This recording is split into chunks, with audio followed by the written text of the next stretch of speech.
not sure how technical this presentation is going to be. This is, I think, approaching the entire discussion around 5G from a pretty different angle.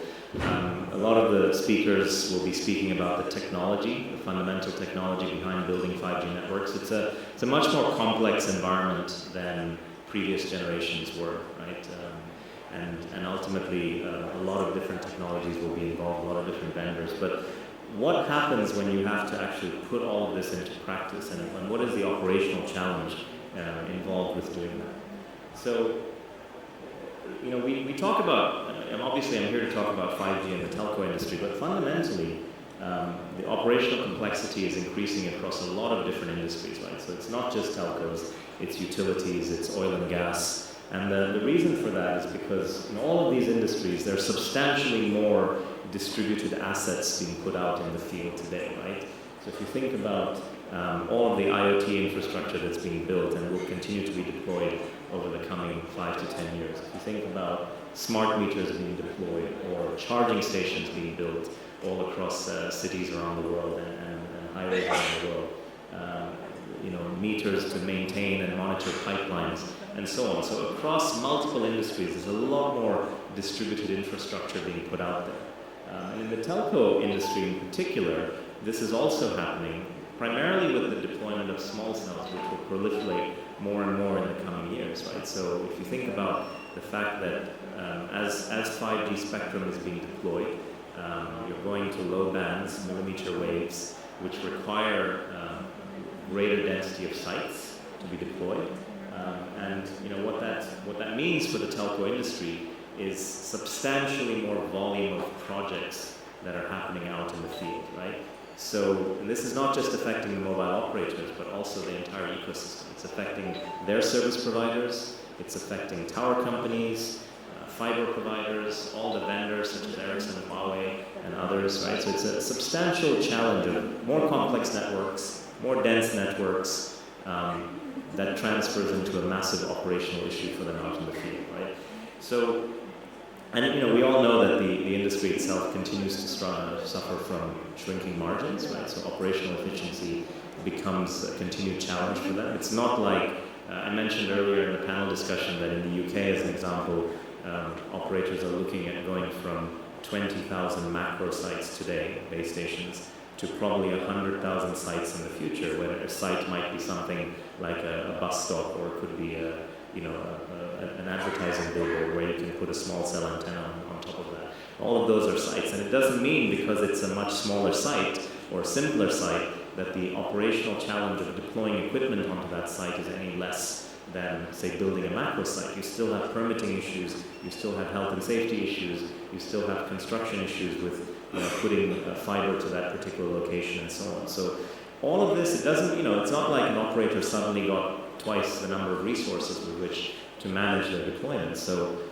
fundamentally, they have to manage this challenge with their existing workforce, possibly even with lower budgets, right? So the technologies and the tool sets that they use today in the industry for managing their network and managing the deployment of their networks, we believe are fundamentally unsuited to this new world of higher complexity, higher volumes, right? And that's sort of where we came about as a company, the fundamental problem that we look to try and resolve. If you look here, this is not a particular drawing to scale, but what we found is that most of the existing solutions that exist in the industry were built for kind of what I would call large capital projects. So I'm building a dam, or I'm building a skyscraper. There's a lot of very complex pieces of software out there to help with the coordination of those types of activities. When you go further down, though, into companies that are dealing with high volumes of projects, of which the telco industry is a very specific example, well then, in that case, we found that there were not so many purpose-built solutions, right? So what happens down at that side of the scale is you've got a lot of perhaps in-house solutions. So telcos who've been around for 20, 30 years, they've developed in-house solutions to help them kind of manage the deployment of their networks. But by and large, if you go and talk to telecom operators around the world, how do you manage your sites, your assets, your projects as you're deploying new infrastructure in the field? The number one answer by far tends to be that amazing tool called Microsoft Excel. Right? There's billions of dollars worth of capital infrastructure sitting in Excel spreadsheets, rows and columns of stuff that people are managing on a daily basis, right? So our mission at Sitetracker has been to kind of help manage the successful deployment and the maintenance of telecom infrastructure, especially as we move into this new era of much more complex and much more distributed infrastructure, right? So from a philosophical point of view, when we approach how we built our solutions, we like to think about it in terms of 3 separate pillars, right? Because we don't think that simply solving the technology aspect is enough. Fundamentally, if you think about the operational complexity of deploying much more dense networks, there's a lot more people involved, not just within the industry, within the business. So if you're a telecom operator, your internal teams for sure are important, but you have a much bigger vendor ecosystem that you're dealing with, people who are working on your behalf. So the other thing we have to think about in this industry, of course, is as new workers come in, as millennial workers enter the workforce, they want to work with the most cutting-edge tools. They don't want to be dealing with old legacy solutions and tools such as Excel. They want to work with things that they're used to working with, right? To have the same user interfaces and the same way of interacting with these tools as they're used to. So fundamentally, whatever you deploy out there has to speak to the people and has to drive high adoption of these solutions. The technology itself has to be easy to use. We believe it should be cloud-based and it should be process-led. Cloud-based because the sheer volume of activities is very difficult to keep up with if you're kind of working with some sort of on-premise solution, as most of the legacy tools are. So just to give you an example, Verizon, which is one of our customers, they make about 2 million updates per week in the system in terms of activities that are happening on the field. So 2 million activities per week happening out in the field. And that could be a permit being approved for a new installation. It could be a specific construction activity. It could be a field worker going on site to replace something. So that's a lot of work. And if you think about that happening across multiple operators all across the world, the scale of processing power needed to sort of keep those transactions and keep all the records of those transactions is quite substantial. And that's why we've chosen to sort of build this as a pure cloud application.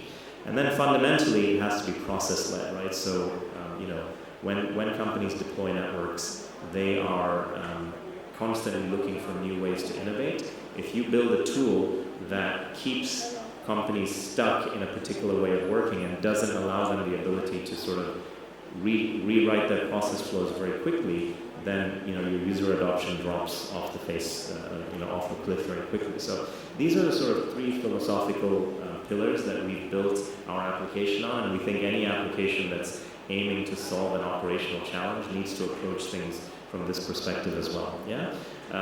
Just to tell you a little bit about Sitetracker, I mean we're an application that is fundamentally built on helping people plan the deployments of their projects, manage the actual deployment itself. So a typical, let's say, 5G project from start to finish might include something like 100 to 150 separate milestones that need to be tracked, right? Starting from the permit applications all the way to turning that site on air. Now you multiply that by 20 or 50,000 actual projects that are happening out in the field, it's a lot of things to keep track of, right? And then once those assets are deployed, making sure that your site records, your asset records are all up to date and that you can deploy people quickly to site to fix and they have all the information available to them is also pretty critical, right? Now we talked about earlier the fact that 5G networks are going to require a great deal of stability. They're going to require a great deal of let's say quality to ensure that all of these industrial applications can work. Well, you're not going to be able to manage that if you don't have easy access to what's happening at these sites and what the characteristics of the equipment you have on these sites are. Right? We built all of this on a cloud-based platform that makes it very easy to integrate with some of the core applications that you have in your business, whether it's an ERP system, whether it's your OSS, BSS system, whether it's your asset management systems, what have you, right? So fundamentally, no system operates in a vacuum. It needs to be integrated with other aspects of your business. and building it on a sort of API-based cloud platform was very fundamental to that. So just as a last slide, I think I won't go into each one of these, but the thing that we're most proud of in our business is the fact that we've been able to drive over 90% user adoption. Because at the end of the day, if people are using whatever tools you have in your system, in your business, if people are using them, then you can trust the data that's in your system. It becomes a system of record for you. It becomes something that you can apply AI algorithms to and drive actionable insights. If people are not using the tool, if they're off, in Excel and working in very distributed ways, then as a management, you fundamentally have no confidence in the data that's available to you. You're unable to kind of drive greater efficiency in a world where you're being asked to do a lot more with a limited set of resources. We work with some of the biggest operators in the world to solve this challenge, and we're really excited about the work that we're doing in the MENA region at the moment, as well as in APAC and other parts of the world. Thank you very much.